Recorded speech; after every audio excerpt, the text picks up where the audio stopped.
এই কাহিনীর সমস্ত চরিত্র এবং ঘটনা কাল্পনিক। বাস্তবে জীবিত বা মৃত কোনো ব্যক্তি বা ঘটনার সাথে এর কোনো রকম মিল থাকলে তা সম্পূর্ণ অনিচ্ছাকৃত এবং কাকতালীয়। গল্পে ব্যবহৃত অপ্রাকৃতিক এবং অলৌকিক ঘটনা শুধুমাত্র কাহিনীর পরিবেশনার উপক্রম মাত্র। কুসংস্কার বিশ্বাস করবেন না, কুসংস্কার ছড়াবেন না। ছেড়ে দে বলছি, ছেড়ে দে। এভাবে আমাকে আটকাতে পারবি না। আমি আবার ফিরে আসবো, কাউকে ছাড়বো না, কাউকে না। কেউ রেহাই পাবি না। পাশবিক চিৎকার করতে লাগলো মন্ত্র বলে বন্দি পিশাচ। সামনে বসা তান্ত্রিক কালভৈরব উচ্চস্বরে মন্ত্র পাঠ করে হোমাগ্নিতে আহুতি দিচ্ছেন। পাশে বসা জমিদার করুণাসিন্ধু রায় চোখ বন্ধ করে হাত জোর করে এক মনে কালভৈরবের সাথে মন্ত্র উচ্চারণ করে চলেছেন। অবশ্য তারা দুজন ছাড়াও গ্রামের অনেকেই আছেন এখানে উপস্থিত। প্রত্যেকের হাতেই মশাল জ্বলছে। অনেক চেষ্টার পর তান্ত্রিক কালভৈরব রক্তপিশাচকে বাগে আনতে পেরেছেন। তবে একে মেরে ফেলা যাবে না।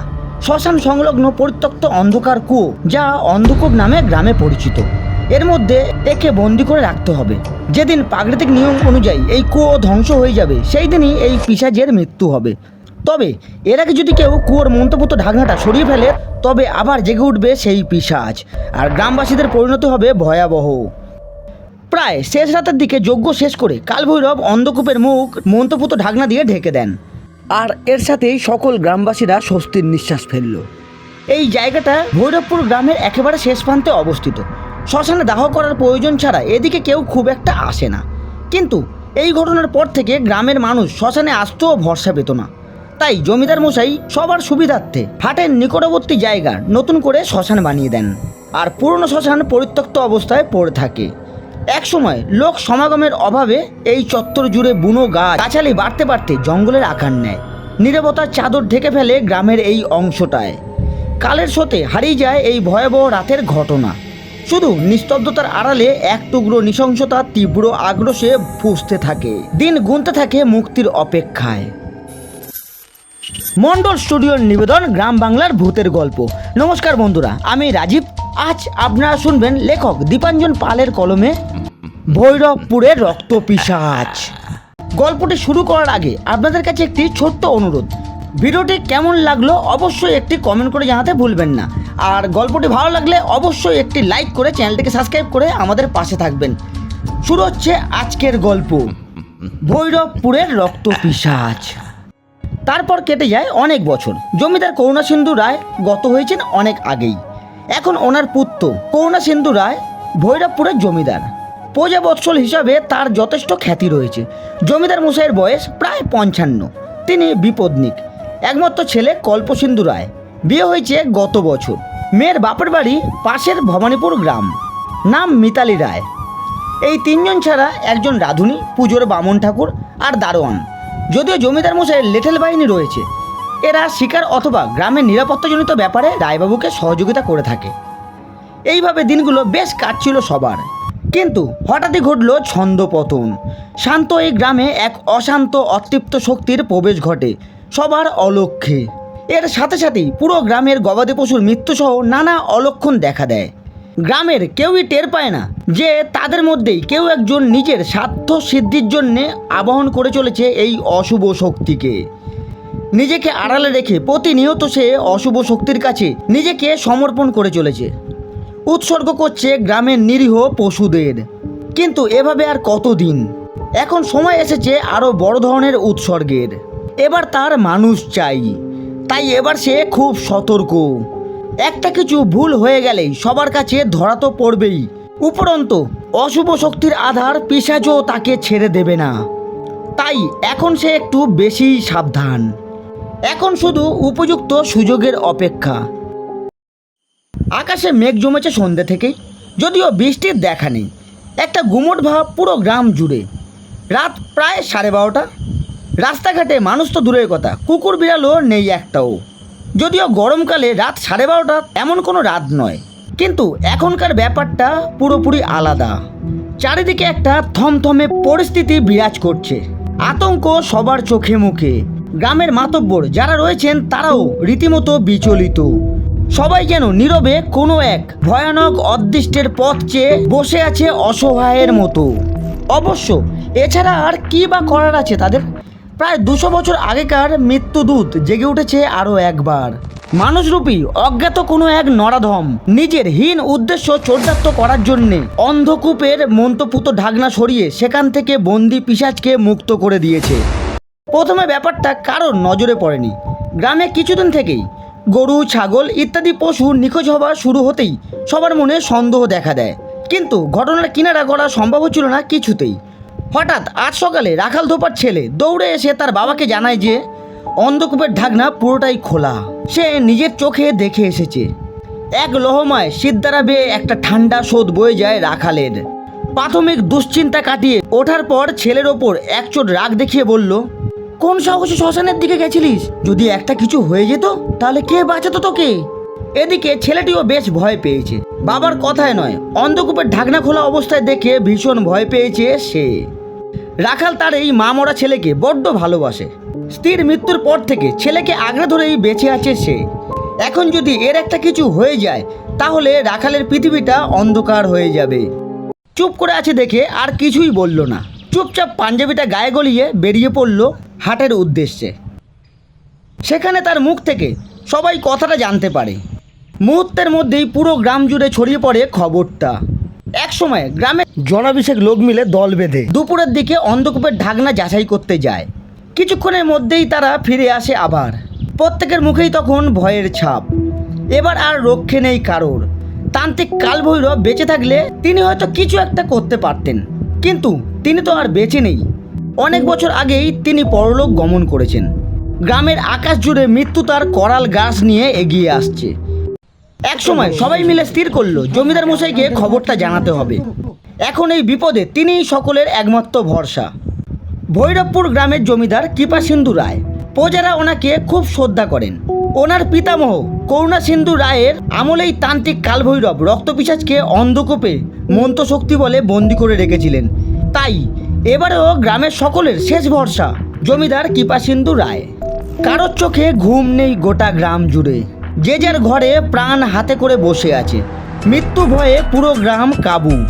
বিশেষ করে বিকালে জমিদার কৃপাসিন্ধু রায় তার বাড়িতে উপস্থিত গ্রামের সকলকেই যখন জানান যে সতর্কতা অবলম্বন করা ছাড়া আর কোনো উপায় নেই বাঁচার জন্যে, তখন উপস্থিত সকলেই মানসিকভাবে ভেঙে পড়ল। কেননা গ্রামের সকলেরই একমাত্র ভরসা ছিল জমিদার কর্তা। সেই তিনিই যখন নিরুপায়, তখন বাকিরা কিভাবে বা আত্মবিশ্বাস ধরে রাখবে? আর লড়াইটা তো আর কোনো সাধারণ মানুষের সাথে নয়। এ লড়াই অসম লড়াই। এ লড়াইয়ের প্রতিপক্ষ অশরীরী ও অলৌকিক ক্ষমতার অধিকারী। তাই জমিদার বাড়ি থেকে বেরিয়ে যে যার বাসায় চলে গেল।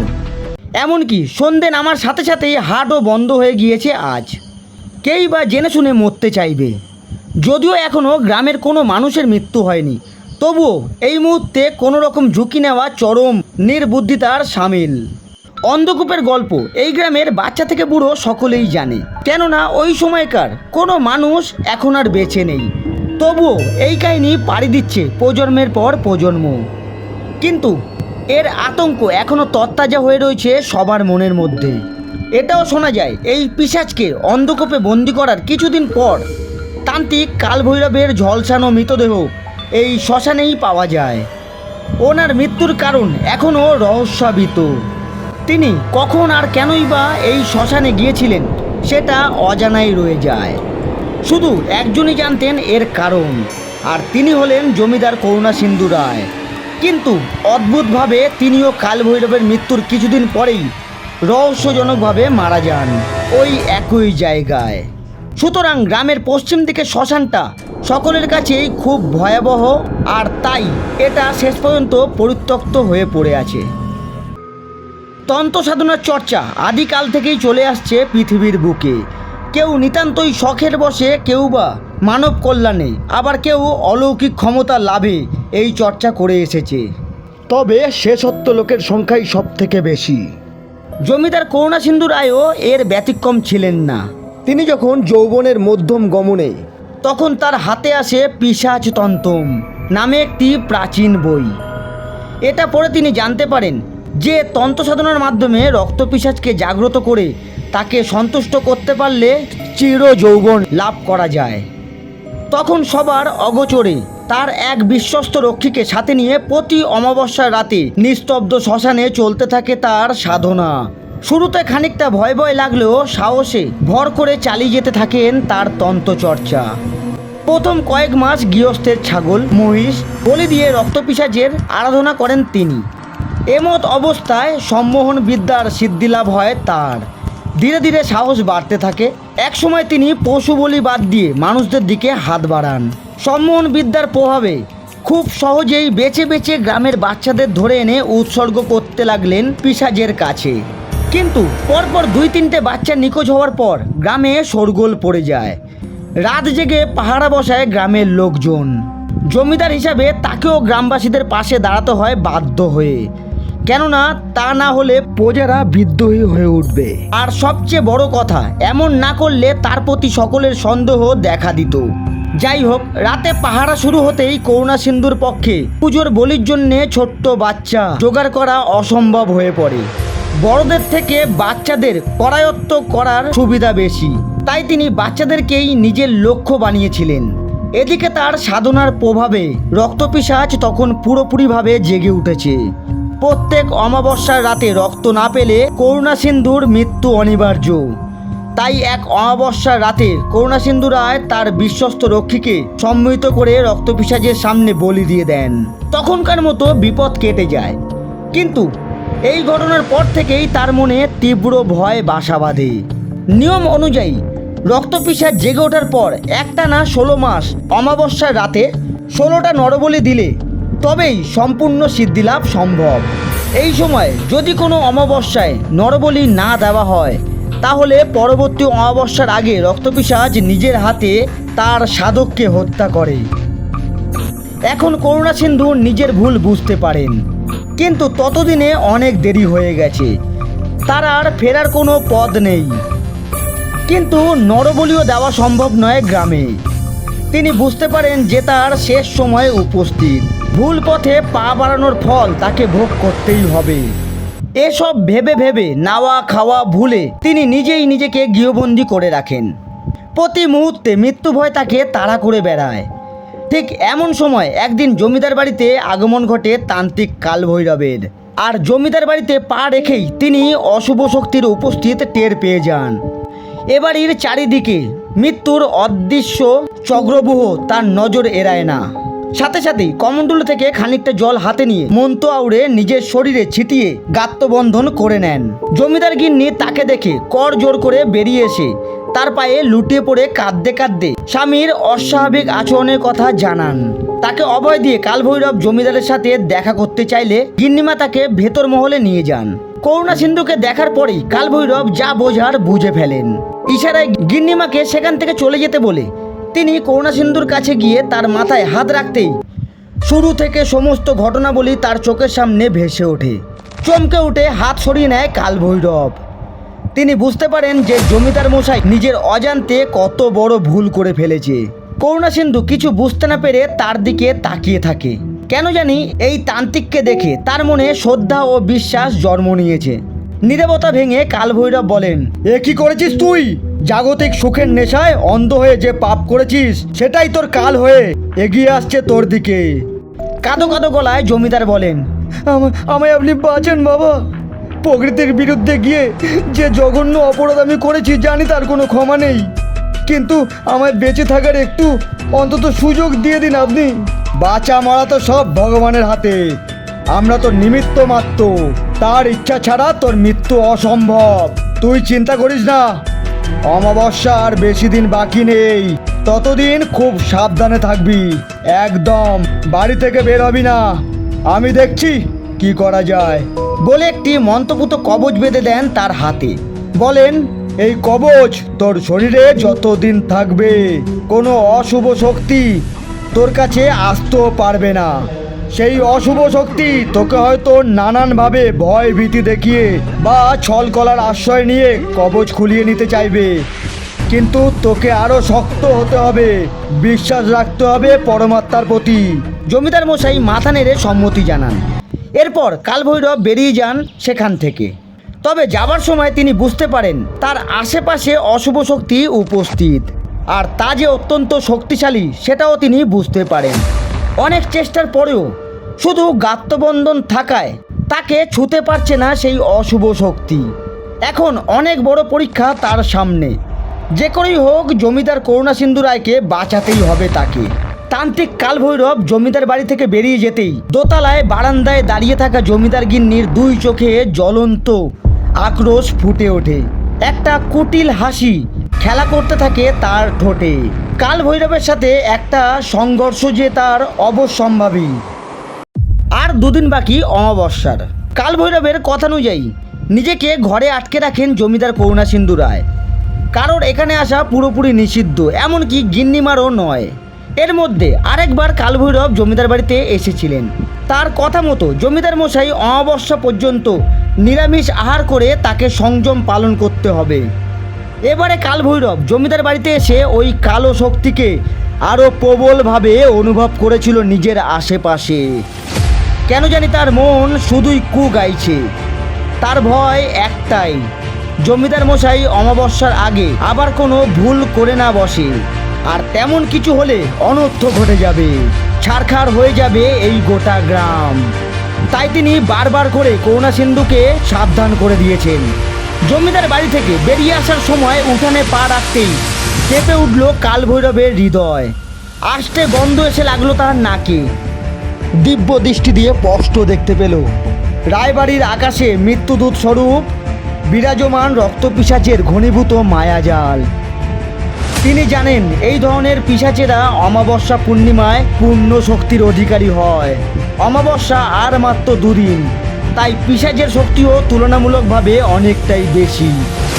তবে এখনও পিশাচ নিজের সূক্ষ্ম শরীর নিয়েই আছে। তাই কাউকে কিছু করতে হলে অন্য কারোর শরীরের ওপর ভর করে তাকে কার্যসিদ্ধি করতে হবে। কিন্তু পঞ্চম অমাবস্যার পর সে তার নিজস্ব শরীর পেয়ে যাবে। তখন ব্যাপারটা কতটা ভয়াবহ হয়ে দাঁড়াবে তা বলাই বাহুল্য। সন্ধ্যা হয়ে এলো প্রায়, আর দেরি না করে কালভৈরব বেরিয়ে গেলেন সেখান থেকে। অনেক কিছু গুছিয়ে নিতে হবে তাকে অমাবস্যার আগে। এদিকে ওপরের তলায় শুয়ে শুয়ে জমিদার গিন্নির মনের মধ্যে একটা কথা খালি ভেসে উঠছে, যত নষ্টের গোড়া ওই কালভৈরব। একে বাগে আনতে হলে করুণাসিন্ধুকে ভুলিয়ে ভালিয়ে কবচ খুলিয়ে নিতে হবে, তা না হলে তার অস্তিত্ব সংকটে পড়বে। যদিও ওনার চিন্তাভাবনাকে সম্পূর্ণরূপে নিয়ন্ত্রণ করছে রক্তপিশাচ। কয়েকদিন ধরেই তিনিও নিজেকে বন্দি করে রেখেছেন ওপরের তলার একটি ঘরে। নিচে জমিদার মশাইয়ের ঘরে যাওয়ার জো নেই মন্ত্রপুত কবজের জন্য। তাই আপাতত দূরত্ব বজায় রেখে চলেছেন তিনি, আর মনে মনে সুযোগ খুঁজছেন। এই কদিন গিন্নিমার চেহারাতেও বিপুল পরিবর্তন এসেছে। মাথার চুল উস্কো খুস্কো, চোখ দুটো জবা ফুলের মতো টকটকে লাল। একবার খাবার নিয়ে ওপরতলায় এসেছিল রান্নার লোক। গিন্নিমার মুখের দিকে তাকিয়ে প্রচণ্ড ভয় পেয়ে কোনো রকমে খাবার রেখে প্রাণ হাতে নিয়ে পালায় সে। নিচে গিয়ে রান্নার বামুন ঠাকুরকে কথাটা জানায়। ঠাকুর মশাই অভিজ্ঞ লোক, সব শুনে তিনি বুঝতে পারেন এ হচ্ছে রক্তপিশাচের কাণ্ড। আর দেরি না করে চাকরকে পাঠিয়ে দেন কালভৈরবের কাছে, কেননা যত তাড়াতাড়ি সম্ভব ঘটনাটা কালভৈরবকে জানানো দরকার। স্বয়ং মৃত্যু এখন করানার চেয়ে দরজায়। খাবার খেতে ইচ্ছা করছে না গিন্নিমার, আর করবেই বা কিভাবে? মানুষের খাবার দাবার তো আর পিশাচের ভালো লাগে না। তবুও দুহাতে ছড়িয়ে ছিটিয়ে খাবার খেতে লাগলো গিন্নিমা। কিছুক্ষণ পর খাওয়া বন্ধ করে দেয়ালের দিকে ক্রূর দৃষ্টিতে তাকিয়ে রইলেন। একটা বড় মাকড়সার শিকারের অপেক্ষায় জাল বিছিয়ে বসা, আর তার ঠিক সামনে একটা টিকটিকি নিশ্চলভাবে বসে আছে। হঠাৎ গিন্নিমা হাড় কাঁপানো চিৎকার করে এক লাফে দেয়ালের গায়ে লেপটে গিয়ে তারপর তত্তর করে ওপরে চড়ে নিমেষের মধ্যেই মাকড়সার টিকটিকি দুটোকেই দুহাত দিয়ে মুখে পুড়ে বিশ্রীভাবে খেতে শুরু করলেন। শুধুমাত্র পায়ের সাহায্যে অদ্ভুতভাবে নিজের শরীরটাকে দেয়ালের গায়ে আটকে রেখে পরম তৃপ্তিতে দুটো প্রাণীকে নৃশংসভাবে খেতে থাকলেন। মুখ থেকে লালা গড়িয়ে দু হাত থেকে কনুই পর্যন্ত এসে নিচে পড়তে লাগলো ফোঁটা ফোঁটা হয়ে। এই অমানসিক দৃশ্য দেখলে যে কেউ জ্ঞান হারাতো। তবে ভাগ্যিস এই মুহূর্তে এই ঘরে আর কেউ নেই। নিজের ঘর থেকে জান্তব্য চিৎকার স্পষ্ট শুনতে পাচ্ছেন করুণাসিন্ধু। আওয়াজটা ওপরে ঘর থেকে আসছে এটা বুঝতে পারলেও আবাসটা যে কার সেটা তিনি বুঝতে পারছিলেন না। সংযম পালন করার দরুন গিন্নিমার সাথেও দেখা হয়নি বেশ কয়েকদিন হলো। কাউকে কিছু জিজ্ঞাসা করবেন সেই উপায়ও নেই। ঠাকুরমশাই ও রান্নার লোক এরা কেউই প্রয়োজন ছাড়া এদিকে কেউ খুব একটা আসে না। অবশ্য এটা কালভৈরবের নির্দেশ বটে। এই মুহূর্তে কাউকেই বিশ্বাস নেই। একমাত্র ছেলে কলম সিন্ধুকে তার মামাবাড়িতে পাঠিয়ে দিয়েছেন তিনি। তার ভুলের মাসুল পাছে তার ছেলেকে দিতে না হয়, এজন্যে এসব কিছু থেকে তাকে দূরে সরিয়ে রাখতে তিনি সরিয়ে দিয়েছেন তার ছেলেকে। আজ রান্না করে রাতের খাবার নিয়ে এলে তিনি ফিরিয়ে দিলেন। কিছুই খেতে ইচ্ছা করছে না তার। বিছানার পাশে রাখা জলের পাত্র থেকে গ্লাসে জল ঢেলে ঢকঢক করে খেয়ে বিছানায় শরীরটা এলিয়ে দিলেন তিনি। আর মাত্র একটা দিন, তারপরেই অমাবস্যা। মানসিকভাবে ভীষণ দুর্বল লাগছে করুণা সিন্ধুর। 7-5 ভাবতে ভাবতে কখন যে ঘুমিয়ে পড়েছেন বুঝতেই পারেননি। হঠাৎ করে প্রবল চিৎকার আর সাথে একটা পরিচিত আওয়াজে ঘুম ভাঙল তার। ঘুম ভেঙেই দেখতে পেলেন কালভৈরব তার দরজার সামনে দাঁড়িয়ে আছেন। ধরপড় করে উঠে হাত জোর করে করুণা সিন্ধু বললেন, বাবা আপনি কখন এলেন? আর ওখানে কেন দাঁড়িয়ে? ভিতরে আসুন। ভেতরে আসার সময় নেই এখন, সর্বনাশ হয়ে গেছে, ব্যস্তভাবে বললেন কালভৈরব। কিন্তু হঠাৎ করে কি হলো বাবা? রক্তপিশাচ মৃত্যু হয়ে গ্রামে আছড়ে পড়েছে একটু আগেই। অনেকেই মারা গিয়েছে এই তাণ্ডবে। এখন একে আটকাতে না পারলে পুরো গ্রাম ছাড়খাড় করে ফেলবে। নিজে কানেই তো গ্রামের সকলের আত্মচিৎকার শুনতে পাচ্ছিস না? কিন্তু আমি কি করে আটকাবো বাবা? কাঁপা কাঁপা গলায় বলল করুণা সিন্ধু। তোকে কিছুই করতে হবে না, যা করার আমিই করব। তুই হবি আমার টোপ। মানে কিছুই নয়, তোকে সাথে করে এখন সেই শ্মশানে যাব যেখান থেকে এই পিশাচ জেগে উঠেছিল। ওর সমস্ত ক্ষোভ তো তোর প্রতি, তাই তোকে সামনে পেলে ও অবশ্যই তোর ওপর আক্রমণ করবে। আর সেই সুযোগে আমি ওই পিশাচকে মন্ত্র বলে বন্দি করে ফেলবো। কিন্তু আমার হাতে তো আপনার দেওয়া ওই কবচ বাঁধা। এ অবস্থায় আমার কাছে আসতে পারবে না ওই পিশাচ। মূর্খ তুই! চিৎকার করে বলে উঠল কালভৈরব। খুলে ফেল ওটাকে এক্ষুনি, দেরি করিস না। কবচটা খুলে আমার সাথে চল, আমাদের যা করার খুব তাড়াতাড়ি করতে হবে। কবচটা খুলতে গিয়ে এক মুহূর্ত থমকে গেলেন করুণা সিন্ধু। তাড়াতাড়ি কর, তোর জন্য ইতিমধ্যেই অনেকের মৃত্যু হয়েছে গ্রামে, আর পাপের বোঝা বাড়াচ্ছিস কেন? তাড়া দিলেন কালভৈরব। না, আর দেরি করা ঠিক হবে না, কালভৈরব তো রয়েছে সঙ্গে। একথা ভেবে দেরি না করে হাতের কবচটা খুলে বিছানার ওপর রেখে বললেন, আমি তৈরি, চলুন এবার। বাহ, এই তো বেশ, চল এবার আমার সাথে, আর দেরি করে কোনো লাভ নেই। বলেই কালভৈরব পিছন ফিরে লম্বা বারান্দা ধরে উঠানের দিকে পা বাড়ালেন। পেছন পেছন করুণা সিন্ধু তাকে অনুসরণ করতে লাগলেন। অন্ধকার রাতে বারান্দায় টিম টিম করে জ্বলতে থাকা প্রদীপের হলদে আলো যেন রাতের অন্ধকারকে আরও গাঢ় করে তুলছিল। কাঁপা কাঁপা আলোতে বারান্দার মোটা থামের ছায়া মেঝেতে এক রহস্যময় আলপনার সৃষ্টি করছে। বামুন ঠাকুর বিশ্রাম করছেন তার ঘরে। পেটপুরীর ন্যায় নিস্তব্ধ জমিদার বাড়ির বারান্দা ধরে আলো আধারি ভেদ করে হেঁটে আসছেন জমিদার ও কালভৈরব। করুণা সিন্ধু মনে মনে যথেষ্ট ভয় পেলেও কালভৈরবের প্রতি তার অগাধ বিশ্বাস, তাই বিনা বাক্য ব্যয়ে তাকে অনুসরণ করে চলেছে। এদিকে কালভৈরবের মনে এখন দানবীয় উল্লাস, চোখে মুখে কুটিল হিংসতা আর ঠোঁটের কোণে পুরো হাসি। কবচ তো খুলি না হলো সহজেই, আর কিছু সময় মাত্র। করুণা সিন্ধুকে একবার শ্মশানে নিয়ে গিয়ে পৌঁছাতে পারলেই কার্যসিদ্ধি করতে কোনো অসুবিধা হবে না তার। আজকের রাতটা যেন অন্য রাতের থেকে পুরোপুরি আলাদা। উঠোন পেরাতে পেরাতে এই কথাটা মনে মনে ভাবছিলেন করুণা সিন্ধু। নিস্তব্ধতা এক অন্য মাত্রায় বিরাজমান। কালভৈরব সামনে আর করুণা সিন্ধু তাকে অনুসরণ করতে লাগলেন। কবচ না থাকায় একটু ভয় হচ্ছে না তার, তা নয়, কিন্তু কালভৈরব সাথে থাকায় ভরসা আছে তবুও। গেটের দিকে তাকিয়ে করুণা সিন্ধু দারোয়ানকে দেখতে না পেয়ে একটু অবাক হলেন। এত রাতে এইভাবে গেট খালি রেখে তার তো কোথায় যাওয়ার কথা নয়।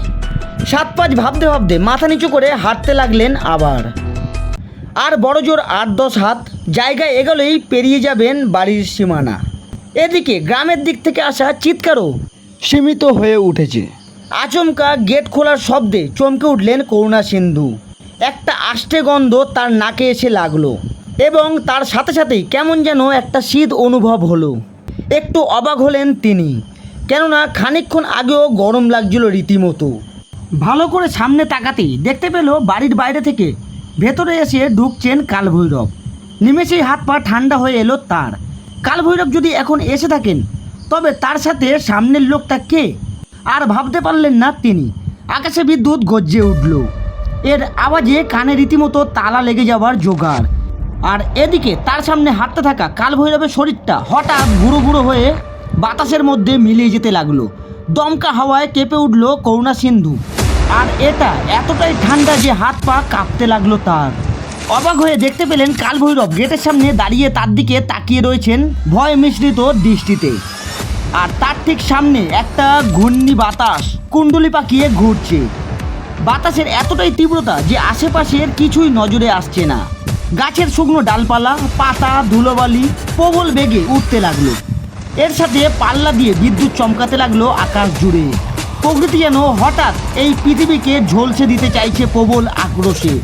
বিদ্যুৎ চমকানোর আলোয় চোখে ধাঁধা লেগে যাওয়ার জোগাড়। করুণা সিন্ধু কিছু বুঝতে না পেরে কোনো রকমে সামনের দিকে যেই এগাতে গেল অমনি ঘূর্ণিবায়ুর কুণ্ডলী তাকে ঘিরে ধরল। শোষো আওয়াজ আর সাথে চারদিকে পুরো অন্ধকার ছেয়ে গেল। হঠাৎ তার পায়ের নিচে ভেজা জলের মতো কিছু একটা লাগলো। সেদিকে তাকাতেই দেখলেন কোথায় তার বাড়ির উঠান। তিনি তো এক হাঁটু জলে দাঁড়িয়ে আছেন আর নিচের মাটি আলগা হয়ে তাকে যেন টেনে নিচ্ছে নিচের দিকে। ফলে জলের স্তর কোমর পর্যন্ত উঠে আসছে। এবার তিনি বুঝতে পারলেন যে কিছু একটা গন্ডগোল হয়েছে। কিছু বুঝে ওঠার আগেই এক নিমেষে পরপর ঘটনাগুলো ঘটে গেল। জমিদার মশাই চিৎকার করে কালভৈরবকে ডাকতে গেলেন, কিন্তু কোনো এক অদৃশ্য শক্তির প্রভাবে গলা দিয়ে আওয়াজ বেরালো না তার। কেউ যেন গলা চেপে ধরেছে। শ্বাস নিতে কষ্ট হচ্ছে তার। প্রাণপণে তিনি সেখান থেকে বেরানোর চেষ্টা করলেও সেসব বৃথা গেল। ক্রমে ক্রমে তার হাত পা অসাড় হয়ে আসতে লাগলো। তিনি বুঝতে পারলেন যে রক্তপিশাচের হাতে তার মৃত্যু শুধু সময়ের অপেক্ষা মাত্র। চোখের সামনে আধার ঘনিয়ে আসছে। জলের উচ্চতা বেড়ে বুক অব্দি উঠে এসেছে। আর কিছুক্ষণের মধ্যেই এখান থেকে না বেরাতে পারলে তার সলিল সমাধি নিশ্চিত। এদিকে কালভৈরব বুঝতে পারলেন রক্তপিশাচ ছল করে জমিদারের কবচ খুলিয়ে নিতে সক্ষম হয়েছে। আর কাল বিলম্ব না করে তিনি সেখানে দাঁড়িয়ে কমণ্ডলু থেকে জল নিয়ে মন্ত্র উচ্চারণ করেই সেই মন্ত্রপুত জল ছুড়ে দিলেন ঘূর্ণভূত কুণ্ডলীর দিকে। আর কুণ্ডলীর ভেতরে বন্দি অবস্থায় অস্পষ্টভাবে একটা অবয়ব সামনে দেখতে পেলেন করুণা সিন্ধু। ভয়ে হাড় হিম হয়ে এলো তার বিকৃত ওই মুখের আদল দেখে। মুখের মাংস পচে গলে পড়ছে, শুধু দাঁতের পাটি এখনো অক্ষত। আর সেখান থেকে রক্তধারা গড়িয়ে গড়িয়ে পড়ছে অবিরত। চোখ বলতে কিছুই নেই, তার বদলে সেই জায়গায় দুটো গর্ত। সেখান থেকে কালো কালো পোকা বেরিয়ে সারা মুখ জুড়ে হেঁটে বেড়াচ্ছে। এই বিভৎস দৃশ্য দেখে আর থাকতে না পেরে জ্ঞান হারাতে যাচ্ছিল তিনি। হঠাৎ করে অনুভব করলেন তার শরীরে বাঁধন আলগা হচ্ছে ধীরে ধীরে। শ্বাস প্রশ্বাসও স্বাভাবিক হয়ে আসছে তার। জলের উচ্চতা নামতে নামতে আবার স্বাভাবিক হয়ে আসছে। কিছুক্ষণের মধ্যেই ঘূর্ণিবায়ুর কুণ্ডলী সরে গিয়ে বাড়ি থেকে বাইরে বেরিয়ে হাওয়ায় মিলিয়ে গেল। আকাশের বিদ্যুৎ চমকানো বন্ধ হয়ে গেছে। তাই জল। অবাক হয়ে করুণা সিন্ধু দেখলেন তিনি বাড়ির উঠানের মধ্যেই দাঁড়িয়ে আছেন। অবাক হয়ে প্রকৃতির এই পরিবর্তন দেখছিলেন করুণা সিন্ধু। হতভম্ব হয়ে গেলেন পুরো। চমক ভাঙল কালভৈরবের আওয়াজে। রীতিমতো রাগত স্বরে বললেন তিনি, তোকে এত করে বোঝানোর পরও এমন বোকামি কি করে করতে পারলি তুই? কবচ খুলতে তোকে বারণ মানা করেছিলাম না? কিন্তু তারপরেও তুই এই পিশাচের ফাঁদে পা দিলি কি করে? ভাগ্যিস সময় মতো তোর চাকর আমাকে গিয়ে সব জানায়, তাই না হলে আজ সর্বনাশ হয়ে যেত। করুণা সিন্ধুর মুখ দিয়ে কথা আসছে না। তো আগে যে ভয়াবহ অবস্থার মধ্যে তিনি ছিলেন এর রেশ এখনো কাটেনি তার। কোনো রকমে শুকনো গলায় বললেন, আপনার রূপ ধারণ করে আশায় আমি তার ফাঁদে পা দিই। সন্দেহ যে আমার একেবারে হয়নি তা নয়, কিন্তু থাক, এখন সময় নষ্ট না করে তাড়াতাড়ি ঘরে ফিরে চল। কবচটা আবার পরতে হবে তোকে। আর দেরি করলে তুই হয়তো তোর স্ত্রীকেও হারাবি। কি হয়েছে ওর? কোথায় ও? ব্যস্ত হয়ে উঠলেন করুণা সিন্ধু। এখনো তেমন কিছু হয়নি, তবে দেরি করলে বিপদ হতে পারে। তুই ঘরে যা, আমি ওদিকটা দেখছি। আর আমি না আসা পর্যন্ত ঘর থেকে বের হবি না। বলেই কালভৈরব করুণা সিন্ধুকে তার ঘরে পাঠিয়ে দিলেন এবং ছোকরা চাকরটাকে সঙ্গে করে ওপরের তলায় গিয়ে গিন্নিমার ঘরে ঢুকলেন। ঢুকে দেখলেন তিনি হাত পা ছড়িয়ে অজ্ঞান হয়ে পড়ে আছেন মেঝেতে। বামুন ঠাকুর, ছোকরা চাকর এরা প্রত্যেকেই এখন জড়ো হয়েছেন করুণা সিন্ধুর ঘরে। জমিদার মশাই নিজেও উপস্থিত রয়েছেন আর সাথে তান্ত্রিক কালভৈরব। প্রত্যেকেই গভীর চিন্তায় মগ্ন। পুরো গ্রাম ঘুমে আচ্ছন্ন, শুধুমাত্র জেগে আছে জমিদার বাড়ি। আশ্চর্যের বিষয় হলো একটু আগে এত কিছু ঘটলেও গ্রামের অন্য কেউ তো দূরের কথা, এ বাড়ির ভেতরে নিজের ঘরে থাকা ঠাকুরমশাই পর্যন্ত কিছুই টের পাননি। পরে কালভৈরবের আওয়াজে বাইরে বেরিয়ে এসে দেখেন চাকরের সাথে তিনি ওপরের তলায় যাচ্ছেন আর জমিদার মশাই নিজের ঘরের দিকে। তাদের মুখে সবকিছু শুনে তিনি আতঙ্কিত হয়ে পড়লেন। এই পিশাচ কতটা শক্তিশালী তা বুঝতে কারোর বাকি নেই। আর মাত্র একটা দিন, তারপর এর একটা বিধ অবশ্যই হবে, কিন্তু তোকে আরও সাবধান হতে হবে। আর আমি সময় মতো না আসলে ভয়ানক অনর্থ একটা কিছু হয়ে যেত। এক নাগারে কথাগুলো বলে থামলেন কালভৈরব। তারা দুজনে এখন জমিদারের শয়নকক্ষে বসে আছেন। গিন্নিমা এখন অনেকটাই সুস্থ, তবে মানসিক বিধ্বস্ততা কাটিয়ে উঠতে সময় লাগবে আরও। ছোকরা চাকরটার বউকে ডেকে পাঠানো হয়েছে ওনাকে দেখাশোনা করার জন্যে। কালভৈরব কিছু জড়িবুটি দিয়ে ওষুধ তৈরি করে রেখে এসছেন গিন্নিমার ঘরে। সময় মতো খাইয়ে দিলে ধীরে ধীরে স্বাভাবিক হয়ে উঠবেন গিন্নিমা। করুণা সিন্ধু মাথা নিচু করে বসে আছেন আরাম কেদারায়। তিনি ভাবতেও পারেননি তার একটা ভুলের জন্যে তার পরিবার এমনকি গ্রামের নিরীহ মানুষের সামনে আজ মৃত্যুর বিভীষিকা এসে দাঁড়াবে। যদিও তিনি নিজেই গ্রামবাসীদের অজান্তে এই পৈশাচিক এই ক্রিয়াকলাপ শুরু করেছিলেন। আর ভাবতে পারছেন না তিনি দু হাতে মাথা চেপে ধরে বসে রয়েছেন আগের মতো। কালভৈরব তার মনের অবস্থা বুঝতে পেরে ধীরে ধীরে তার মাথায় হাত রেখে বললেন, এখন ভেঙে পড়ার সময় নয়, সাহস আর বুদ্ধি দিয়ে পরিস্থিতির মোকাবিলা করতে হবে সবাই মিলে। কিন্তু আবার যদি রক্তপিশাচ হানা দেয়? জানতে চাইলেন করুণা সিন্ধু। হানা দেওয়ার চেষ্টা সে অবশ্যই করবে, তবে এ বাড়ির ভিতরে আর আসতে পারবে না। আমি পুরো বাড়িটা বন্ধন করে দিয়েছি। এটা আরও আগে করা উচিত ছিল, তাহলে পিশাচ বাড়ির ভিতরে আসতে সক্ষম হতো না আর এত কিছু ঘটতো না। তবে ভাগ্যিস পিশাচ এখনও নিজের সূক্ষ্ম শরীরেই আছে, আর সূক্ষ্ম শরীর হওয়াতে সে বেশিক্ষণ টিকতে পারেনি আমার সামনে। তা না হলে তোকে সে ছাড়তো না কিছুতেই। তবে অমাবস্যার রাতের কথা আলাদা, ওই দিন সে পূর্ণ শক্তিতে প্রকাশ পাবে, তখন তাকে সামলানো ভীষণ কষ্টকর হয়ে পড়বে। সে না হয় বুঝলাম, কিন্তু শ্মশানে যাওয়ার সময় যদি আবার হামলা করে? চোখে মুখে রীতিমতো ভয় ফুটে উঠল করুণা সিন্ধুর। এবার কালভৈরবকে কিছুটা চিন্তিত দেখায়। কথাটা একেবারে মিথ্যা নয়। বাড়ি থেকে শ্মশানের পথে পিশাচ হামলা অবশ্যই করবে। এবার তার কাজ হচ্ছে জমিদারকে সুস্থ অবস্থায় শ্মশানে নিয়ে গিয়ে সব কাজ যথাযথভাবে সম্পন্ন করে আবার ফিরে আসা। আর কাজটা শুধু কঠিন নয়, অসম্ভব বললেও মিথ্যা বলা হবে না। কিছু বলুন বাবা আপনি। করুণা সিন্ধুর কথা স্তম্ভিত ফিরল কালভৈরবের। তিনি বললেন, স্রষ্টার ইচ্ছা ছাড়া সৃষ্টি বা বিনাশ কোনোটাই সম্ভব নয়। যত বড়ই শক্তি হোক না কেন, ভগবানের সামনে সে নিতান্তই তুচ্ছ। তাই ভগবানের প্রতি বিশ্বাস রাখ, তিনি যা করবেন আমাদের মঙ্গলের জন্যই করবেন। রাত শেষ হতে চলল প্রায়, আমায় এখন আসতে হবে। কাল আবার আসবো সকালে। ততক্ষণ এই ঘর ছেড়ে কোথাও যাবি না। যত প্রয়োজনীয় কাজ হোক না কেন, এই ঘরের বাইরে একদম পা রাখবি না। ঠিক আছে গুরুদেব, এবারে আপনার আদেশের আর অনর্থ হবে না, দৃঢ়ভাবে বললেন করুণা সিন্ধু। মহাকাল তোর সহায় হন। বলেই বেরিয়ে গেলেন কালভৈরব। ঝিঝি পোকার ডাক কমে আসছে ধীরে ধীরে। কিছুক্ষণের মধ্যেই সূর্যোদয় হয়ে যাবে। পূর্বের আকাশ ফর্সা হয়ে আসছে। করুণা সিন্ধু বিছানায় শরীরটা এলিয়ে দিয়ে ক্লান্তিতে তার চোখটা বুজে এলো। মন্ডল স্টুডিওর নিবেদন গ্রাম বাংলার ভূতের গল্প। এতক্ষণ আপনারা শুনছিলেন ভৈরবপুরের রক্তপিশাচ প্রথম খণ্ড। গল্পটি কেমন লাগলো অবশ্যই একটি কমেন্ট করে জানাতে ভুলবেন না। আর অবশ্যই তার সাথে জানাতে ভুলবেন না দ্বিতীয় খণ্ড আপনারা চান কিনা। ভিডিওটি ভালো লাগলে অবশ্যই একটি লাইক করে চ্যানেলটিকে সাবস্ক্রাইব করে আমাদের পাশে থাকবেন। আজ এতটুকুই, দেখা হচ্ছে আরও একটি গ্রাম বাংলার ভূতের গল্প নিয়ে। ততক্ষণ নিজে ভালো থাকুন আর সকলকে ভালো থাকতে সাহায্য করুন।